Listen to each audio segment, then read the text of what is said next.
Albert Einstein once said, everybody's a genius, but if you judge a fish by its ability to climb a tree, it will live its whole life believing that it is stupid.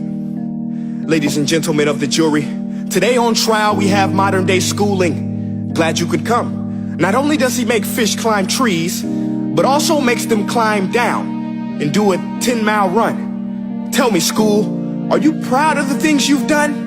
Turning millions of people into robots, do you find that fun? Do you realize how many kids relate to that fish? Swimming upstream in class, never finding their gifts, thinking they are stupid, believing they are useless? Well, the time has come, no more excuses. I call school to the stand and accuse him of killing creativity, individuality, and being intellectually abusive. He's an ancient institution that has outlived his usage. So, Your Honor, this concludes my opening statement, and if I may present the evidence of my case, I will prove it. Proceed. Exhibit A. Here's a modern day phone. Recognize it? Here's a phone from 150 years ago. Big difference, right? Stay with me. Here's a car from today, and here's a car from 150 years ago. Big difference, right? Well, get this. Here's a classroom of today, and here's a class we used 150 years ago. Now ain't that a shame? In literally more than a century, nothing has changed. Yet you claim to prepare students for the future? But with evidence like that, I must ask, do you prepare students for the future or the past? I did a background check on you and let the record show that you were made to train people to work in factories, which explains why you put students in straight rows, nice and neat, tell them sit still, raise your hand if you want to speak, give them a short break to eat, and for 8 hours a day tell them what to think. Oh, and make them compete to get an A. A letter which determines product quality, hence grade A of meat. I get it. Back then times were different. We all have a past. I myself am no Gandhi. But today we don't need to make robot zombies. The world has progressed. And now we need people who think creatively, innovatively, critically, independently with the ability to connect. See, every scientist will tell you that no two brains are the same. And every parent with 2 or more children will confirm that claim.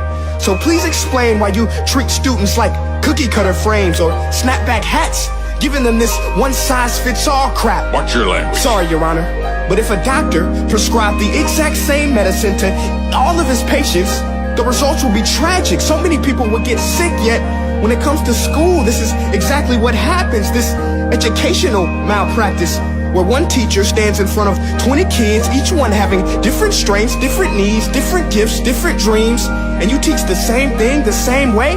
That's horrific. Ladies and gentlemen, the defendant should not be acquitted. This may be one of the worst criminal offenses ever to be committed. And let's mention the way you treat your employees. Objection. Overruled. I want to hear this. It's a shame. I mean, teachers have the most important job on the planet, yet they're underpaid? No wonder so many students are short-changed. Let's be honest, teachers should earn just as much as doctors, because a doctor can do heart surgery and save the life of a kid, but a great teacher can reach the heart of that kid and allow him to truly live.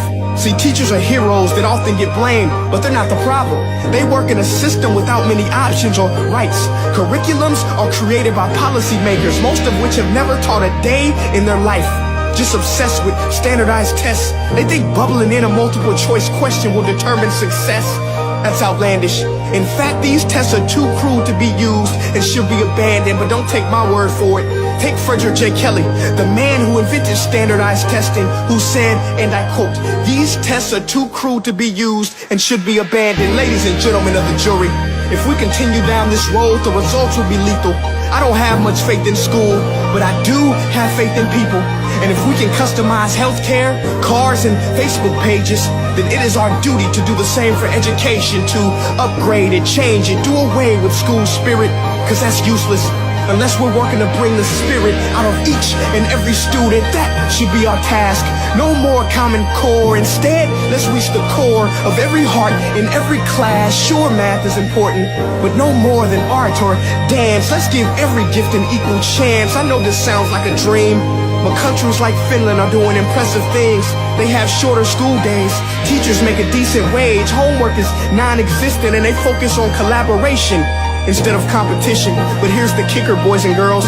Their educational system outperforms every other country in the world. Other places like Singapore are succeeding rapidly. Schools like Montessori, programs like Khan Academy, there is no single solution. But let's get moving, because while students may be 20% of our population, they are 100% of our future. So let's attend to their dreams, and there's no telling what we can achieve. This is a world in which I believe, a world where fish are no longer forced to climb trees. I'll rest my case.